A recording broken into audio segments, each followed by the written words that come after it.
Pourquoi est-ce que l'Undertaker a peur des concombres? Je ne sais pas si vous avez l'info. Je ne sais pas si vous saviez que l'Undertaker a cette phobie. On va en parler dans cette vidéo. C'est très particulier. Il y a une news qui vient de tomber là où on sait vraiment les raisons de toute cette histoire. Je suis impatient de vous donner tout ça. Mais avant ça, les amis, je vous rappelle que c'est évidemment Noël. Et qui dit Noël, dit l'ouverture du cadeau du jour. Je vais donc aller au pied du sapin vous chercher le cadeau d'aujourd'hui pour cette vidéo. C'est parti.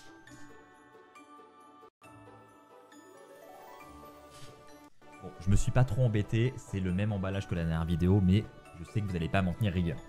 Aujourd'hui, nous avons à nouveau une casquette. Voilà, je l'annonce, c'est encore une casquette, mais on change de style. Voilà, la dernière casquette, c'était celle qui est encore là d'ailleurs. C'était la casquette de SummerSlam. Et ben, on est encore dans un style un peu rétro, mais encore beaucoup plus rétro.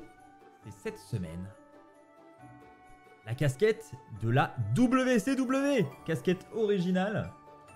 Avec donc à l'arrière, je vais plutôt vous montrer sur cette caméra là, vous allez mieux voir.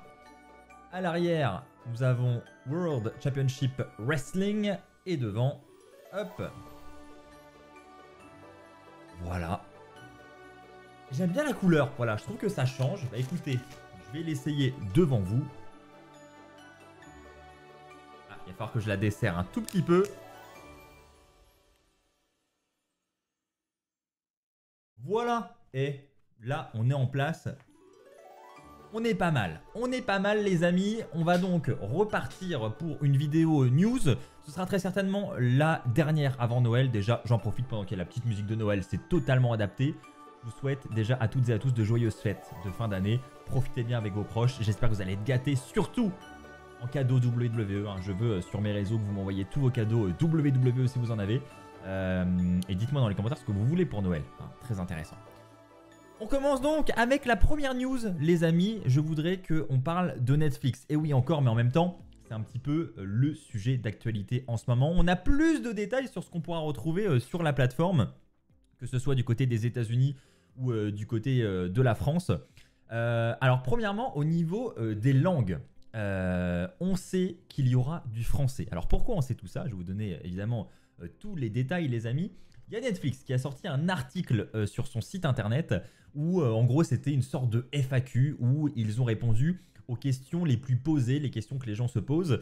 Et donc il y a notamment une question sur les langues qu'on pourra retrouver sur Netflix. Ils ont bien parlé du français. Alors, on n'a pas plus de détails, on ne connaît pas les commentateurs, on ne sait pas si ce sera du français québécois, voilà, on n'a pas les détails. Mais en tout cas, vous étiez nombreux à me poser également la question, notamment avant de vous engager dans un VPN, etc. Il y en a beaucoup qui voulaient savoir s'il y aura du français. La réponse, visiblement, est oui. Pour Raw, SmackDown et tout, vous pourrez retrouver des commentaires français. Maintenant, je ne peux pas vous indiquer, les commentateurs, ils ne sont pas connus à l'heure actuelle. D'ailleurs, pour ceux que ça intéresse, pour avoir accès à Netflix, malgré le fait que ce soit pas disponible en France, j'ai fait une vidéo. Allez voir la dernière vidéo qui est sortie sur la chaîne. Je vous donne tous les détails, je vous fais une démo et je vous montre un petit peu comment ça marche. Et puis je vous remets le lien du bon VPN, NordVPN, celui qu'il vous faut en fait pour pouvoir accéder à Netflix dans la description avec mon lien affilié. Donc n'hésitez pas à jeter un coup d'œil. Autre info, un peu moins cool, c'est que visiblement les shows seront avec pub. Voilà, on aura des pubs pour les shows. Sur Netflix, donc Raw, etc. Il y aura des coupures publicitaires. Alors, on ne sait pas encore le nombre de coupures pub qu'on aura durant un show. Est-ce que ce sera tous les quarts d'heure, toutes les demi-heures, toutes les heures? Mais visiblement, il y aura de la pub. Donc ça, voilà, on s'y attendait un petit peu. On n'était pas sûr, mais ça semble se confirmer. On sait que ce sera diffusé dans 39 pays différents. Il n'y a pas la France. Il y a l'Allemagne. Par contre, voilà, l'Allemagne qui n'était pas annoncée de base par la WWE, visiblement, est annoncé désormais par la FAQ de Netflix. On sait qu'on pourra retrouver sur Netflix SmackDown, NXT, Raw et tous les PLE dans ces 39 pays-là. Et du côté des États-Unis, Peacock est maintenu jusqu'en 2026. Alors ça vous intéresse pas trop, mais je vous en parle un petit peu parce que je pense que ça va être un petit peu la même chose pour nous en France avec le network. Peacock expirera début 2026 et en attendant, les fans américains pourront continuer à consommer le contenu de Peacock jusqu'à la fin du deal. Et sur Netflix, on devrait retrouver certains PLE, mais pas tous. Voilà, on n'aura pas tout ce qu'on a sur le network aujourd'hui. Donc les amis, si j'ai un conseil à vous donner, c'est profitez bien de tout ce qu'on peut retrouver sur le network parce que voilà, ça ne va pas durer. Et je vous rappelle qu'on a aujourd'hui tous les Raw, etc. de toute l'histoire. Et ça, je suis pas sûr qu'on les retrouve sur Netflix un jour.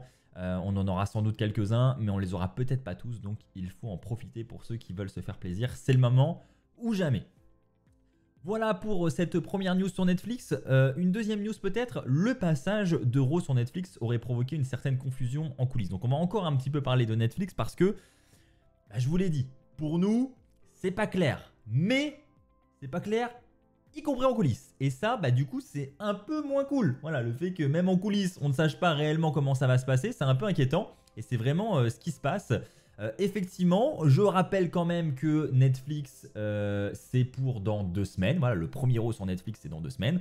Et visiblement, en coulisses, il y a notamment des incertitudes sur la durée du show, qui était de base prévu pour être un show de 2 heures. Mais visiblement, il pourrait... 3 heures, pardon, je dis 2 heures, mais c'était 3 heures.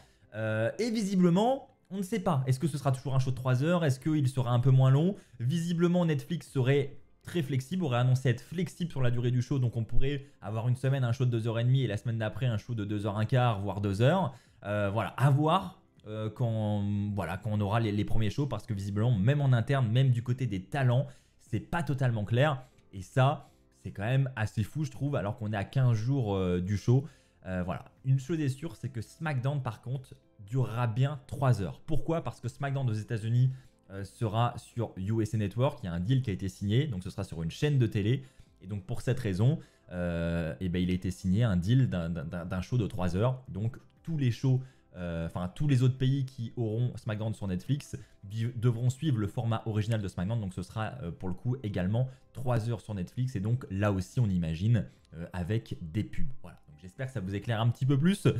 Voilà, la durée visiblement est encore une énigme, mais il est quand même, ce qui ressort globalement, c'est quand même que ça va être très variable d'une semaine à l'autre et qu'il n'y aura pas en fait une durée fixe. Ça pourra en fait durer plus ou moins longtemps et ça va être un des avantages aussi pour les scénaristes, pour les producteurs, etc. C'est qu'il n'y aura pas l'antenne à rendre à telle heure. C'est-à-dire qu'ils seront relativement libres sur la durée du show, donc ça c'est plutôt un point positif. Troisième news. Je voulais parler de cette interview de Dominic Mysterio que je trouvais intéressante. Il a parlé durant un podcast de son retour sur le ring avec CM Punk. Et c'est intéressant parce que rappelez-vous, Dominic Mysterio, il a une histoire avec CM Punk, notamment lorsque CM Punk était dans la Straight Edge Society. Rappelez-vous cette storyline avec Rey Mysterio qui ramène ses enfants dans la storyline. Et voilà, ça a donné des moments assez triste, où on avait de la peine vraiment pour Rey Mysterio, sa famille, et je pense que la génération Catch Attack, vous vous en souvenez très bien de tout ça, et donc justement Dominic Mysterio a parlé du fait de s'être retrouvé dans le ring pour le premier match de retour de CM Punk à la WWE. Il en a même fait un deuxième, et donc il a dit qu'il avait adoré ce moment et qu'il commençait même à bien connaître le moveset de CM Punk. Il a notamment dit qu'il connaissait bien ses prises et qu'il avait hâte de se retrouver à nouveau dans un ring avec lui. Là c'était dans un match au Madison Square Garden, un live event non télévisé, mais il a dit qu'il aimerait bien avoir une petite storyline avec lui. Et je voulais en parler avec vous parce que je voudrais avoir votre avis dans les commentaires les amis, et je pense que vous allez être d'accord avec moi. Que penseriez-vous d'une rivalité aujourd'hui entre Dominic Mysterio et CM Punk, avec un CM Punk un peu heel comme à l'époque? Franchement, maintenant que Dominic Mysterio a grandi et surtout comment il a évolué en ce moment à la WWE, je pense que ça peut être très intéressant. Et donc c'est pour ça que je voulais avoir votre avis, savoir si vous aussi, ce serait un truc qui vous brancherait grave. Et enfin, les amis, je sais que vous attendez ça avec impatience. Pourquoi l'Undertaker a peur des concombres? Déjà, je ne sais pas les amis s'il y en a parmi vous qui étaient au courant de ça, parce que c'est pas très connu, mais j'en ai déjà parlé sur cette chaîne YouTube, donc pour ceux qui me suivent depuis longtemps, vous aviez sans doute l'info. C'est pas une vanne, c'est pas... Voilà, c'est véridique. L'Undertaker a peur des concombres. On sait qu'il a la réputation d'être l'une des figures les plus intimidantes de l'histoire de la WWE, mais il a vraiment cette phobie qui le terrifie plus que tout, et cette phobie, c'est la phobie des concombres. Alors... c'est pas... on pourrait se dire, bon bah ouais, il aime juste pas les concombres, mais non, en fait, c'est vraiment une phobie. Il faut se dire que ça paraît fou, mais il a vraiment une phobie. Donc en fait, moi je ne savais pas, je savais qu'il avait cette phobie, mais je ne savais pas d'où venait cette phobie. Et en fait, il s'est exprimé à ce sujet, donc on n'en sait plus. Et donc moi, ça m'a intéressé, je me suis dit que ça allait vous intéresser aussi, donc je voulais en parler.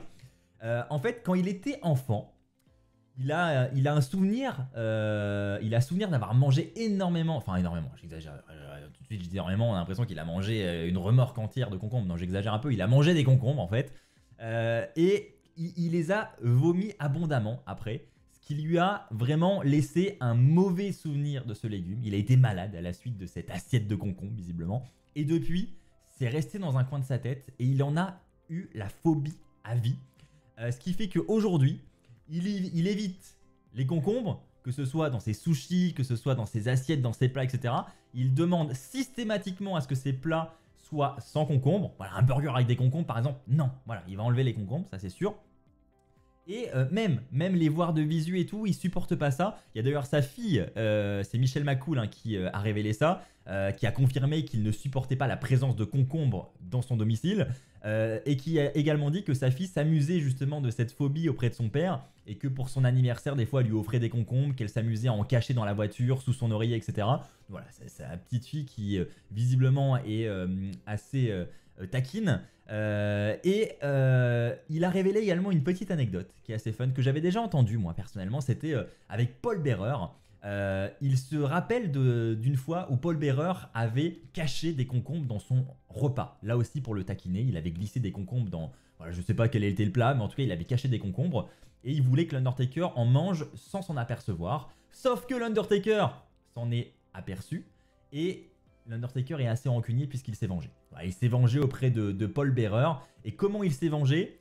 Eh bien alors qu'ils faisaient beaucoup de routes ensemble à l'époque, l'Undertaker et Paul Bearer, eh bien Paul Bearer a demandé à l'Undertaker de s'arrêter parce qu'il avait envie de faire pipi.